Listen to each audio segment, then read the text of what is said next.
السلام علیکم ناظرین، سعودی عرب میں خواتین کو مرد سرپرست کے بغیر زندگی گزارنے کی اجازت۔ سعودی عرب نے اپنے قانون میں اہم تبدیلی کی ہے، جس کے بعد اب ملک میں رہنے والی خواتین والد یا کسی مرد سرپرست کی مرضی کے بغیر آزادانہ زندگی گزار سکیں گی۔ خبر رساں ایجنسی AFP کے مطابق سعودی قانون حکام نے قانون کے آرٹیکل 169 سے پیراگراف B کو حذف کر دیا ہے، جس میں کہا گیا تھا کہ ایک بالغ سنبل طلاق یافتہ یا بیوہ عورت کو اس کے مرد سرپرست کے حوالے کر دیا جائے گا۔ اس کے بجائے قانون میں ترمیم کرتے ہوئے کہا گیا ہے کہ ایک بالغ عورت کو یہ حق حاصل ہے کہ وہ اس بات کا انتخاب کرے کہ وہ کہاں رہنا چاہتی ہے۔ عورت کا سرپرست اس کے بارے میں صرف اس وقت اطلاع کر سکتا ہے جب اس کے پاس کوئی ثبوت ہو کہ مذکورہ خاتون کسی جرم کا ارتکاب کرنے والی ہے۔ گلف نیوز کے مطابق اس میں یہ بھی کہا گیا ہے کہ اگر کسی خاتون کو جیل کی سزا سنائی جاتی ہے تو سزا کی مدت پوری کرنے کے بعد خاتون کو اس کے سرپرست کے حوالے نہیں کیا جائے گا۔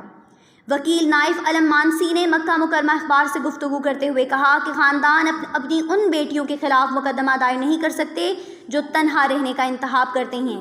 اور اب عدالتیں اس نوعیت کے مقدمات کو قبول نہیں کریں گی۔ سعودی میڈیا نے فروری 2019 میں پہلی مرتبہ اطلاع دی تھی کہ سعودی عرب میں اب اس بات کا مطالعہ کیا جا رہا ہے کہ اس کے مردوں کی سرپرستی کے نظام کا کس طرح غلط استعمال کیا جا رہا ہے۔ انگریزی روزنامہ سعودی گیزٹ کے مطابق اس وقت سعودی سرکاری وکیل سعود المجب نے کہا تھا کہ ان کا دفتر خواتین، بچوں یا والدین کو ان افراد سے تحفظ کے لیے تمام کوششیں کریں گے جو غیر منصفانہ رویے سے سرپرستی کے اختیارات کا غلط استعمال کرتے ہیں۔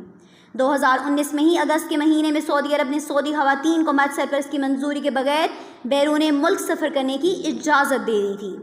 یہ فیصلہ بڑے پیمانے پر اصلاحات کے باوجود خواتین کی جانب سے اپنے سرپرستوں سے بچنے کی کوششوں کے بعد عمل میں آیا ہے۔ سرکاری گیزٹ ام القرامین شائع ہونے والے ایک حکومتی فیصلے میں کہا گیا ہے کہ اب درخواست جمع کروانے والے کسی بھی سعودی شہری کو پاسپورٹ دیا جائے گا۔